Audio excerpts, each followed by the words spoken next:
Caterina Montalbano, San Calò Mano Carusi, c'è grande attesa per questo spettacolo che è stato già gradito dal pubblico nelle prenotazioni, si annuncia come un successo, un'idea che è certamente innovativa e straordinaria, che porta San Calogero proprio in mano alla gente con tutti i suoi elementi. Sì, allora questo spettacolo, il progetto di questo spettacolo è nato quasi per caso, mentre osservavo il mio amico scultore e architetto agrigentino Giuseppe Cacocciola costruire una scultura in rete metallica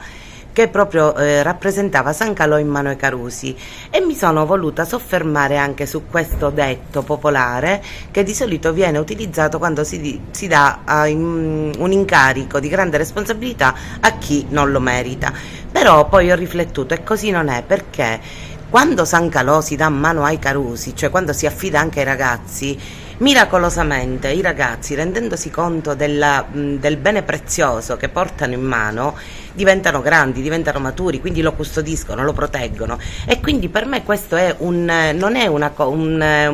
un modo dispregiativo di utilizzare il paragone con San Calogero, anzi è un complimento, ed è qualcosa su cui tutti dovremmo riflettere, su cui la città deve riflettere, sul bene prezioso che abbiamo in mano, su quello che abbiamo e su ciò che abbiamo la possibilità di gestire, di governare, e dobbiamo cercare di essere come i Carusi, che quando si rendono conto di possedere in mano, di avere in mano una grossa responsabilità, diventano improvvisamente bravi, maturi e competenti. Allora cosa ho detto? Siccome la storia di San Calogero è stata fondamentale e ha avuto una grande rilevanza nella nomina di Agrigento Capitale della Cultura 2025, mi sono detta cerchiamo di fare uno studio su un San Calogero diverso, visto da tanti punti di vista, perché noi siamo abituati a vedere San Calogero, a vedere gli spettacoli su San Calogero, e allora abbiamo cercato di far raccontare agli agrigentini San Calogero, perché nessuno meglio degli agrigentini può raccontare l'amore per San Calogero, ognuno dal suo punto di vista. Avremo il folklore, avremo la musica, avremo la prosa, avremo Pirandello e Camilleri, a cui verrà data voce dagli attori del piccolo teatro, avremo due grandi